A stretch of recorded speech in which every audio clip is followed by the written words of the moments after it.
आदाब, नमस्कार साथियों, स्वागत है आपका बोलता बिजनौर में। साथियों, हमारा देश हिंदुस्तान दुनिया का सबसे बड़ा लोकतंत्र है और इस लोकतंत्र को मजबूत और सबसे बड़ा बनाने में देश के हर निवासी की भागीदारी है और हर निवासी की हिस्सेदारी है। जिस तरह कोई भी एक चेन उतनी मजबूत होती है जितनी उसकी सबसे कमज़ोर कड़ी, उसी तरह देश का लोकतंत्र उतना मजबूत होता है जितना उसका छोटे से छोटा नागरिक मजबूत होता है।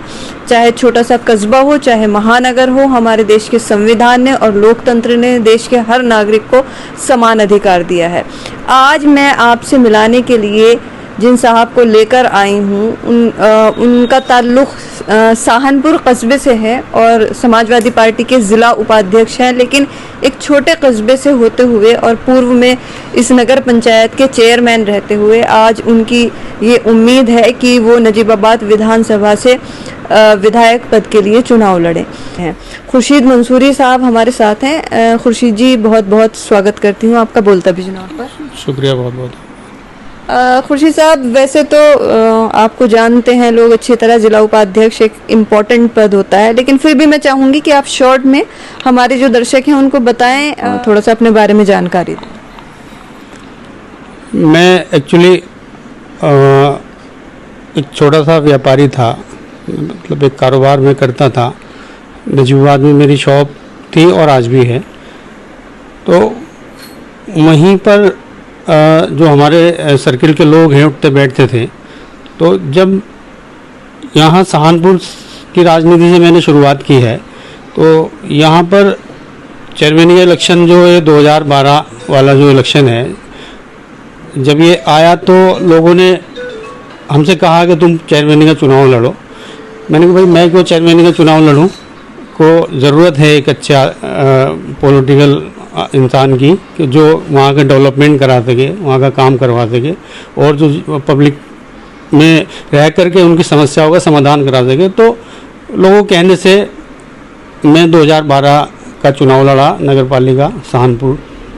तो पहली बार में मुझे जीत हासिल हो गई और जीत हासिल होने के साथ साथ जो लोगों ने मुझसे उम्मीदें की थी, सहारनपुर के लोगों ने, मैंने सहारनपुर को उत्तर प्रदेश में नंबर 1 ला करके खड़ा किया डेवलपमेंट के मामले में। सहारनपुर ODF में सबसे पहले फर्स्ट नंबर पे आया यूपी के अंदर, जिसमें हमें सरकार से अवार्ड भी मिला। ODF नंबर 1 आने पे सरकार से अवार्ड भी मिला। उसके बाद हमने जो चेयरमैनों के मुद्दे, पूरे उत्तर प्रदेश के चेयरमैनों के जो मुद्दे थे वो उठाए। मैं चेयरमैन एसोसिएशन का पूरे यूपी का वाइस प्रेसिडेंट रहा उस टाइम पर, और हमने बहुत सारी चीज़ें भी कराई है। तो डेवलपमेंट की जहाँ तक बात आती है तो मैं आपको बताऊँ, हमने स्ट्रीट लाइट ज़िले को हमने सिखाया है डेवलपमेंट करना। स्ट्रीट लाइट शुरुआत सबसे पहले सहारनपुर में थी, सहारनपुर में हमने की है। उसके बाद जो रोड पर जो नीचे लाइटें लगती है, जो आपने दिल्ली और नोएडा में देखा जगमगाती है लाइटें नीचे, वो हमने शुरुआत की। और उसके बाद हमने यहाँ पर राजकीय गर्ल्स इंटर कॉलेज हमने लग कर के यहाँ स्वीकृत कराया, वो बन भी गया। और हमने सोलर लाइटें यहाँ पर कराई, जो मैं समझता हूँ ज़िले में कहीं नहीं है। सोलर लाइटें का प्लांट हमने यहाँ पर स्वीकृत कराया, जो हर चौराहे पे हमारे यहाँ पे सोलर लाइटें लगवाई हमने सहारनपुर में। तो डेवलपमेंट में मैं समझता हूँ सहारनपुर का कोई दूसरा विकल्प यहाँ नहीं है। जिले की बात मैं करूं, प्रदेश में भी बहुत चुनिंदा नगर पालिका रही होगी जिसमें। अच्छा, मुझे ये बताइए कि आपने अपने सारे अचीवमेंट्स गिनवाए हैं, नंबर 1 आप ODF में रहे, लेकिन बावजूद उसके दूसरे चुनाव में जनता ने आपको नकार दिया। इसकी आपने क्या कैलकुलेशन लगाई, क्यों हुआ ऐसा? दूसरे चुनाव का आपको सब, आप मीडिया से आपको सब पता ही होगा क्या रहा। मैं बहुत कम वोटों से मार्जिन पे हारा हूँ, 500 वोटों के मार्जिन से मैं हारा हूँ, 2nd नंबर पे रहा हूँ। वो वजह ये रही, सीट बैकवर्ड हो गई थी सहारनपुर की। मैं खुद बैकवर्ड से आता हूँ। तो लेकिन जो सामने वाले जो कैंडिडेट हैं, उन्होंने जो चुनाव लड़ा है वो फेक सर्टिफिकेट, वो जनरल कार्ड से आते हैं, उन्होंने फेक सर्टिफिकेट बैकवर्ड का बनवा करके वो बैकडोर से आकर के घुस गए। तो अब जाहिर सी बात है, जब जनरल सीट अगर रहती तो 6-7 लोग जनरल के खड़े होते तो वो डिवाइड होता। और वो जनरल में एक आदमी रह जाएगा तो वो वोट एक ही जगह, ज़्यादातर वोट जो है तादाद में एक ही जगह रह गया और ओबीसी वाले जो है 10-11 लोग खड़े हो गए, तो वो डिवाइड हुआ, फिर भी मैं सेकंड नंबर पे रहा।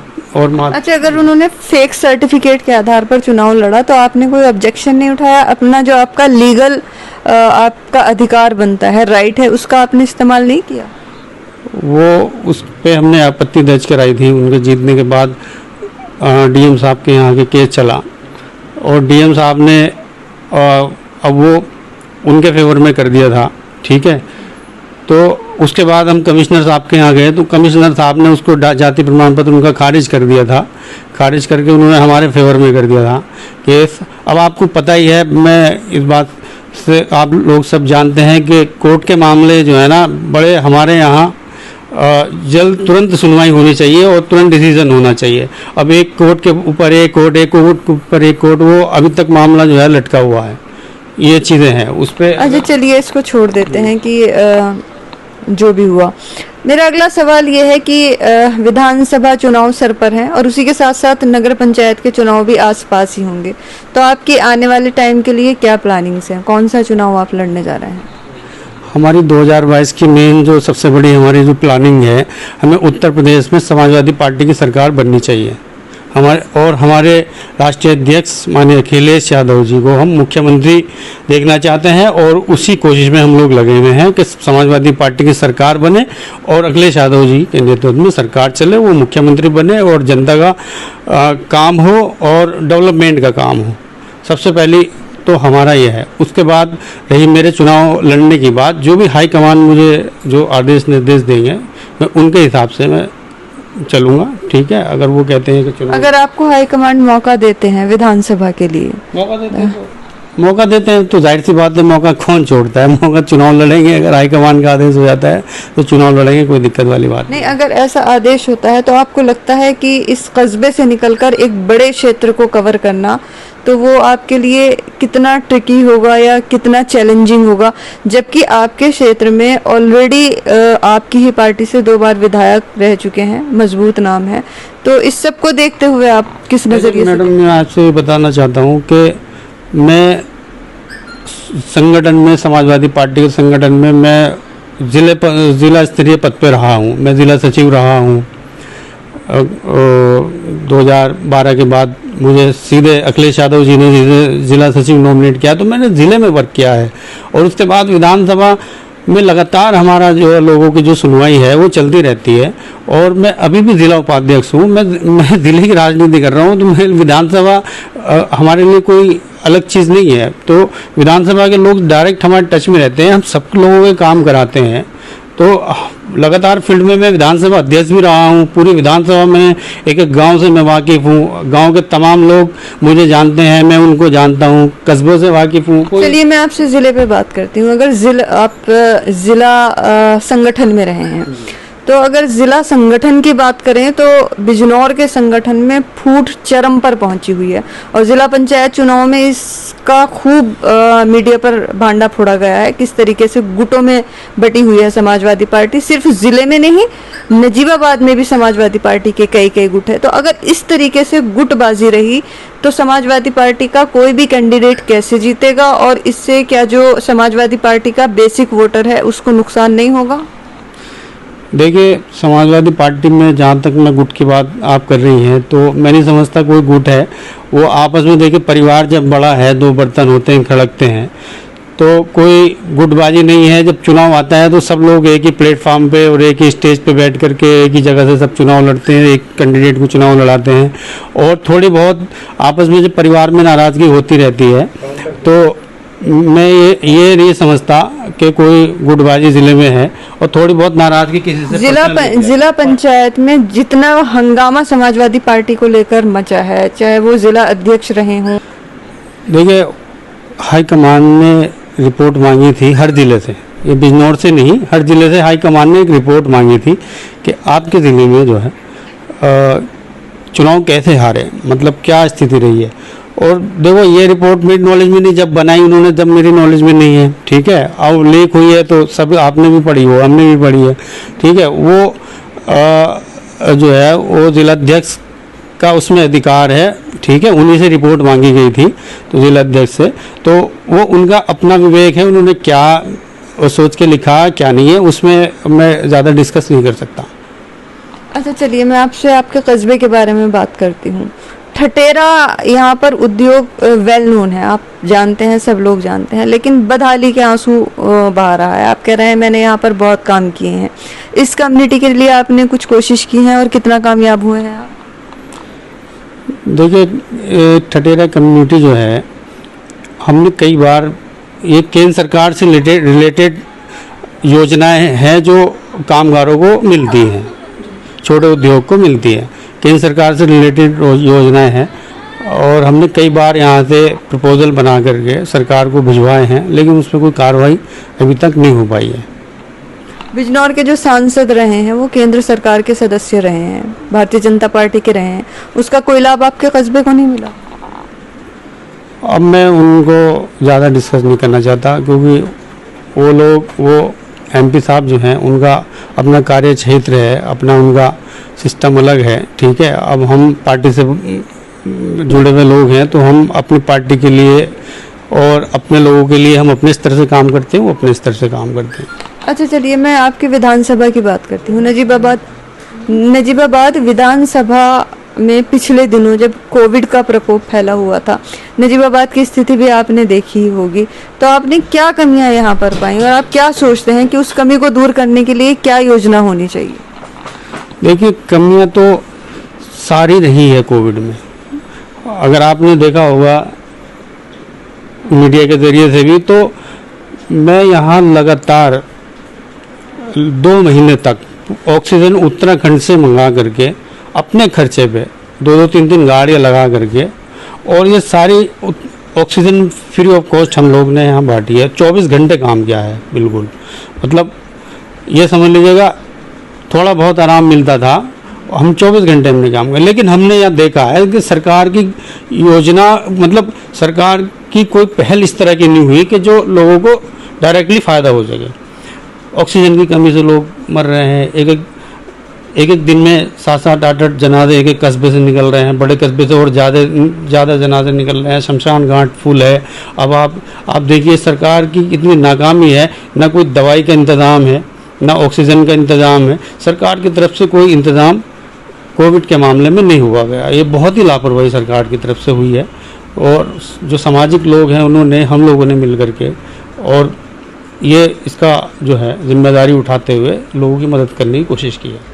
विधानसभा चुनाव की अगर बात करें, सरपरी हैं और 2 बार से आपकी पार्टी के विधायक यहाँ पर रहे हैं, लेकिन अगर अब मैं समाजवादी पार्टी की बात करूँ तो आजम खां की हालत लीजिए या फिर शहाबुद्दीन का मामला लीजिए, तो वोटर्स का रुख थोड़ा पलटा है।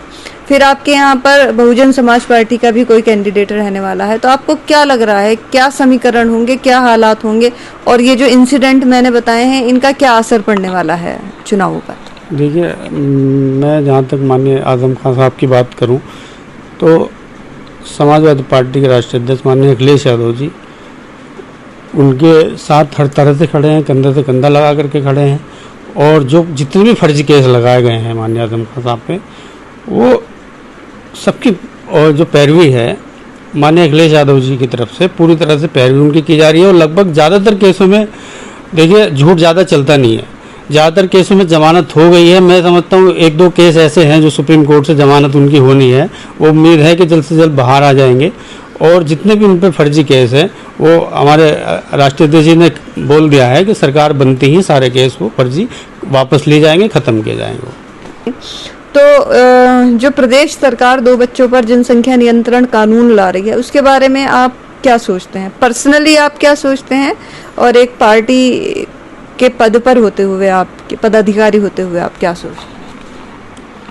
देखिए, जो अभी नी के पार्टी के गठबंधन से बिहार में जो मुख्यमंत्री है नीतीश कुमार जी, उन्होंने कहा है कि ये दबाव नहीं डालना चाहिए, पब्लिक के ऊपर दबाव नहीं डालना चाहिए। लोग खुद समझदार हैं, वो अपना प्लानिंग अपने हिसाब से खुद कर रहे हैं आजकल।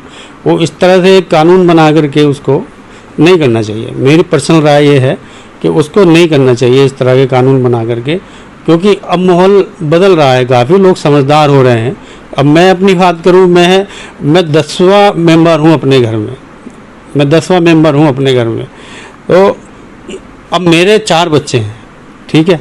उसी हिसाब से अब आने वाली जो जनरेशन है उसको हिसाब से लेकर चल रही है, और अपनी प्लानिंग, वो फैमिली प्लानिंग वो खुद कर रहे हैं लोग, इस पर दबाव नहीं होना चाहिए सरकार का।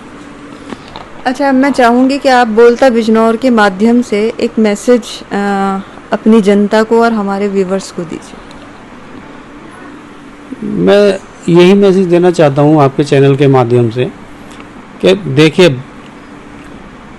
हिंदू, मुस्लिम, सिख, ईसाई सब जिस तरह से सैकड़ों सालों से यहाँ रहते चले जा रहे हैं हिंदुस्तान में, ठीक है, उसी तरह से देश हमारा हमेशा खुशहाल रहा, सोने की चिड़िया रही जब तक हम लोगों में एकता रही। अब बीजेपी के लोगों ने इसको जो डिवाइडेशन का इसमें काम किया है, हिंदू मुस्लिम के बीच में जो खाई डालने की कोशिश बीजेपी के लोग कर रहे हैं, उससे दूर रहे। उससे केवल नुकसान होगा, हमारा भी नुकसान होगा, देश का भी नुकसान होगा। केवल भाईचारा अपना बना करके रखें, ठीक है। वो पॉलिटिकल चीज़ अलग है, किसी का सोच किसी पार्टी से मिलती है, किसी की सोच किसी पार्टी से मिलती है। हिंदू मुस्लिम भाईचारा को कोई दिक्कत नहीं आनी चाहिए, कोई इसमें दूरियां नहीं बढ़नी चाहिए। मैं एक मैसेज आपको देना चाहता हूँ आपके चैनल। भारत का संविधान भारत के हर निवासी को अपने विचार व्यक्त करने की पूरी आज़ादी देता है, और हम बोलता बिजनौर के माध्यम से बिजनौर ज़िले के हर आम और ख़ास नागरिक को एक ऐसा मंच मुहैया करा रहे हैं जहां वो अपने दिल की बात बेबाकी के साथ कह सकें। इसी क्रम में खुर्शीद मंसूरी हमारे साथ बात कर रहे थे। अपने अगले प्रोग्राम में किसी नई शख्सियत के साथ फिर हाजिर होंगे, तब तक के लिए जय हिंद।